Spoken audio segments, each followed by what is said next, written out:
জন্মবার্ষিকী অনুষ্ঠানে অংশগ্রহণ করা যাবে কি? জন্মবার্ষিকী বছর ওটা কি ফিরে আসছে? জন্মবার্ষিকী বলতে কিছু নেই। মৃত্যুবার্ষিকী, জন্মবার্ষিকী, বিবাহ বার্ষিকী, হাসির বার্ষিকী, কান্নার বার্ষিকী, ইরিদানের বার্ষিকী, কত বার্ষিকী যে আরো আবিষ্কার হবে। এগুলি সব বেহুদা জাতির বেহুদা কাজ, যাদের দুনিয়াতে আর কাজ নাই, খালি শয়তানি বান্দরামি করা দুনিয়াতে কাজ, খেলাধুলা তামাশা, তারা এগুলি আবিষ্কার করেছে। মুসলমানের বহু কাজ। ডেলি 5 ওয়াক্ত সালাত পড়ি, 5 বার অনুষ্ঠান করি। ডেলি অনুষ্ঠান করি কয়টা? 5টা মাহফিল অনুষ্ঠান। আল্লাহু আকবার। কিসের অনুষ্ঠান শিখাও? কয় বিশ্ব হাত ধোয়া দিবস। মুসলমানদের বিশ্ব হাত ধোয়া দিবসে হাত ধোয়া শিখাইতে আসে।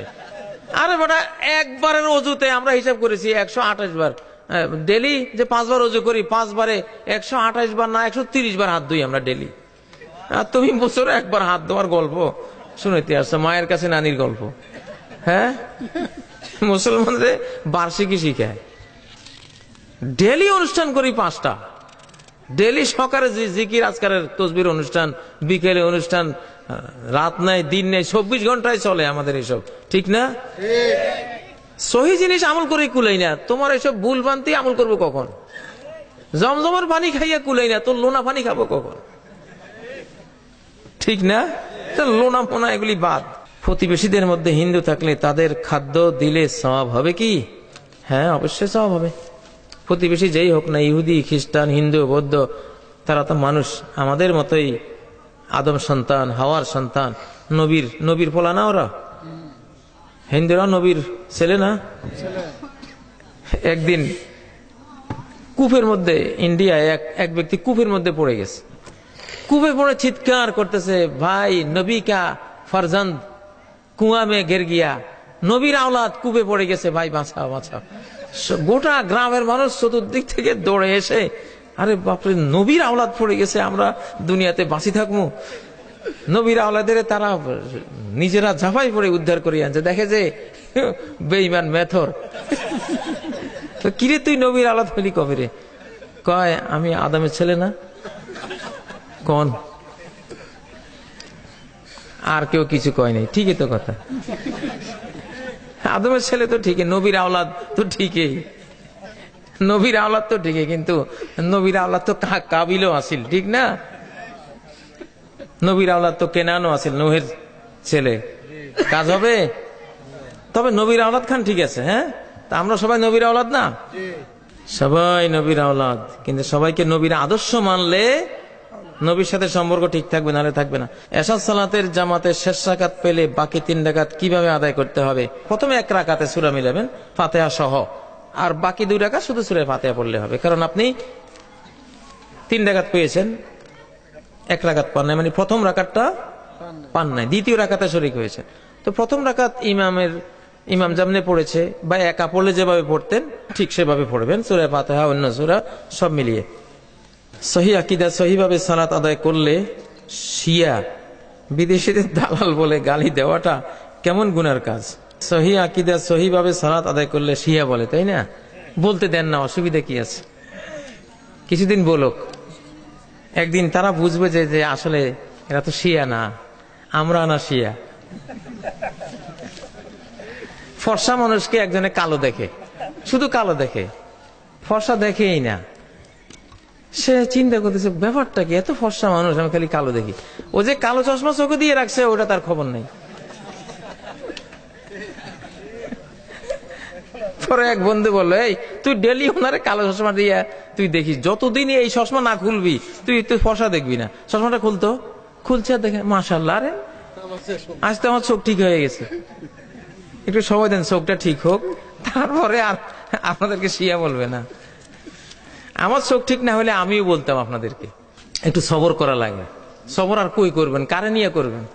মুসলমান ভাইদেরকে নিয়ে সবর করেন। আমরা সবাই আল্লাহকে চাই, ঠিক না? রাসূলকে মহব্বত করি, সব মুসলমান ইনশাআল্লাহ এরকমই।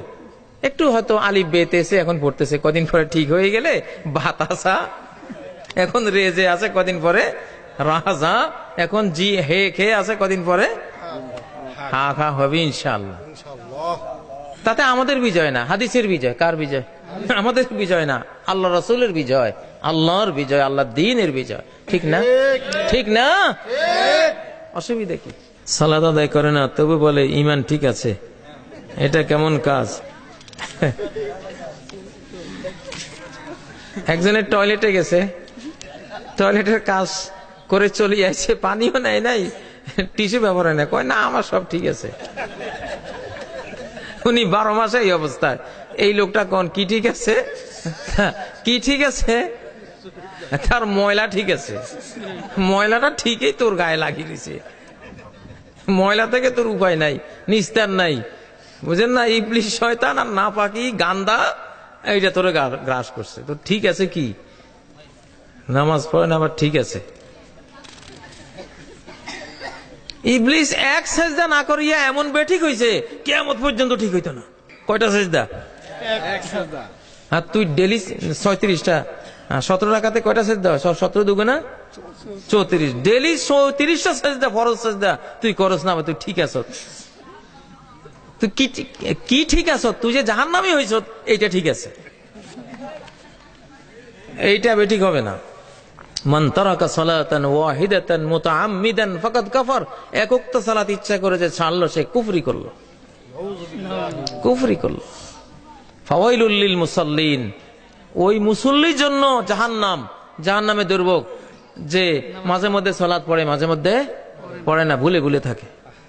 আর যে কন্টিনিউ পড়ে না, তোমার তো বিনা হিসাবে জাহান্নাম, হিসাব নিকাশেরও কোনো দরকার নাই। ক্বালু মা সালাকাকুম ফি সাকার, ফেরেশতারা জিজ্ঞাসা করবে, এই সাকারবাসী জাহান্নামীরা কিসে জাহান্নামে ঢুকালো? ক্বালু লাম নাকু মিনাল মুসাল্লিন, আমরা কি ছিলাম না? নামাজে ছিলাম না, সালাত আদায়কারী ছিলাম না। সেদিন বুঝবা, সেদিন বুঝলে কোনো লাভ হবে না। আল্লাহু আল্লাহু ইয়া রাব্বি ইয়া আল্লাহ, আল্লাহু ইয়া রাব্বি ইয়া আল্লাহ। লা ইলাহা ইল্লাল্লাহ, লা ইলাহা ইল্লাল্লাহ, লা ইলাহা ইল্লাল্লাহ, মুহাম্মাদুর রাসূলুল্লাহ।